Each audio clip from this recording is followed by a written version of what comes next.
Namanve Industrial Park, formerly a wetland, set aside by government in 1997 for investors to set up industries.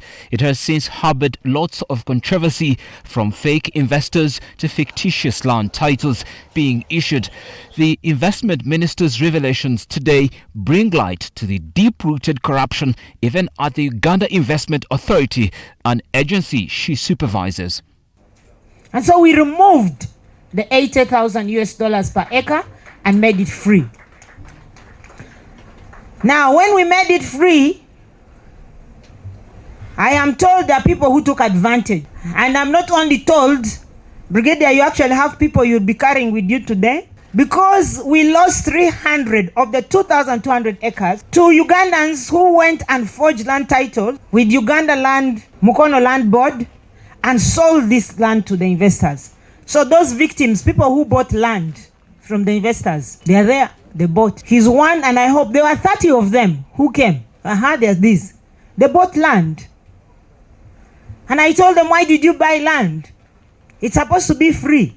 They said, no, we bought our land. It became beyond me, and I reported the case. I told Uganda Investment Authority, we've opened a case, but we want to report this to you.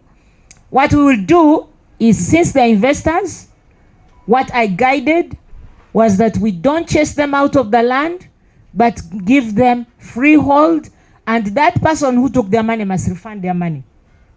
So the process of refund, Brigadier, I hand it to you. These people, they lost money. One told me I paid 1 billion. Another told me I paid 3 billion. They lost a lot of money. And now these issues, as a civilian, I could not handle. The recently formed State House Investors Protection Unit now has its work cut out to root out graft associated with the development of the industrial park. Given me a hint, some of the cases that they have handled and is working with the police, we are going to join the leadership of UIA and the police to ensure that those cases are investigated to their logical conclusion. The minister says the road goes as far as the Uganda Investment Authority, where officials were involved in land allocation related corruption. Because the issues of double allocation, and I wrote them in my title, I am told that the unscrupulous people in the management of Uganda Investment Authority, that they are very unscrupulous. When they see you've just finished backfilling like this, they go and report, and your land is withdrawn from you before your lease expires.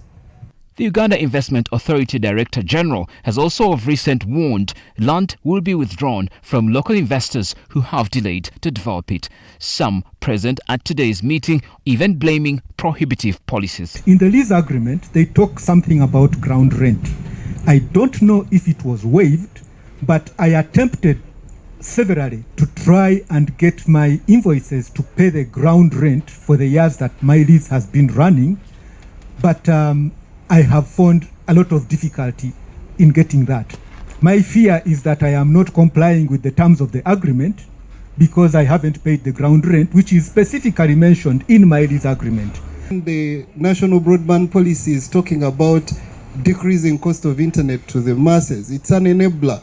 On NDP, National Development Plan, it's an enabler of business. And I have 40% tax before it's consumed.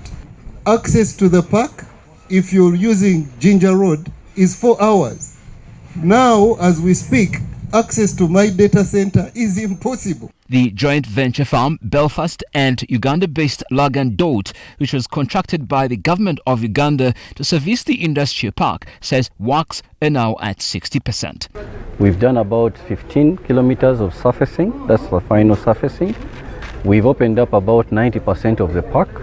I've had issues to do with accesses, on which we are now manning. So within 1 year from now, all the premises should be able to attain all the available accesses.